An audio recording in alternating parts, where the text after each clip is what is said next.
মধ্যপ্রাচ্যে উত্তেজনা বাড়লে বাংলাদেশে দেখা দেয় অর্থনৈতিক শঙ্কা। কারণ জ্বালানি, প্রবাসী আয় আর বৈদেশিক বাণিজ্যে এই অঞ্চলের ওপর দেশের নির্ভরতা স্পষ্ট। চলমান ইরান ইসরায়েল যুদ্ধকে ঘিরে আন্তর্জাতিক বাজারে তেলের দাম ইতোমধ্যেই লাগাম ছাড়িয়ে যেতে শুরু করেছে।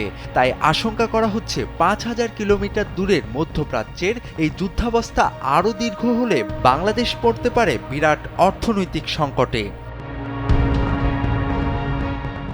বাংলাদেশ তার প্রয়োজনীয় অপরিশোধিত তেল আর এলএনজির একটি বড় অংশ সৌদি আরব, কাতার ও সংযুক্ত আরব আমিরাত থেকে আমদানি করে।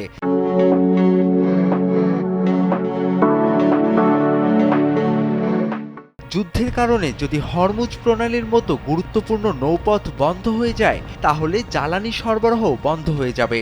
আন্তর্জাতিক বাজারে তেলের দাম বাড়লে এর সরাসরি প্রভাব পড়বে বাংলাদেশের পরিবহন ও বিদ্যুৎ খাতে। পরিবহন খরচ বাড়লে নিত্য প্রয়োজনীয় পণ্যের দাম সাধারণ মানুষের নাগালের বাইরে চলে যাওয়ার ঝুঁকি রয়েছে।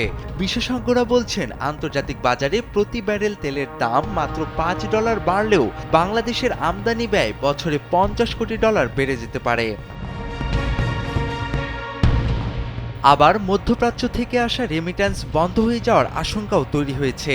বাংলাদেশ ব্যাংকের সাম্প্রতিক তথ্য অনুযায়ী দেশের বৈদেশিক মুদ্রা আয়ের সবচেয়ে বড় অংশটি আসে মধ্যপ্রাচ্যে কর্মরত বাংলাদেশিদের পাঠানো রেমিট্যান্স থেকে। সৌদি আরব, সংযুক্ত আরব আমিরাত, কাতার, কুয়েত ও ওমান এই দেশগুলোতে বিপুল সংখ্যক প্রবাসী এখন কাজ করছেন। যুদ্ধ পরিস্থিতি দীর্ঘ হলে দেশগুলোর শ্রমবাজারে অনিশ্চয়তা তৈরি হতে পারে। এতে রেমিট্যান্স প্রবাহ কমে গেলে দেশের রিজার্ভের ওপর চাপ বাড়বে। এদিকে রপ্তানি খাতও ঝুঁকির বাইরে নয়। বাংলাদেশের প্রধান রপ্তানি পণ্য তৈরি পোশাকের একটি বড় অংশ সুয়েজ খাল আর লোহিত সাগর হয়ে ইউরোপ ও আমেরিকায় যায়। যুদ্ধের কারণে এই নৌপথ অনিরাপদ হয়ে পড়লে জাহাজগুলো দীর্ঘ পথ ঘুরে যাতায়াত করবে। এতে পণ্য পরিবহনের সময় বেড়ে যাবে 10 থেকে 15 দিন, আর পরিবহন খরচ বাড়বে 30 থেকে 40%।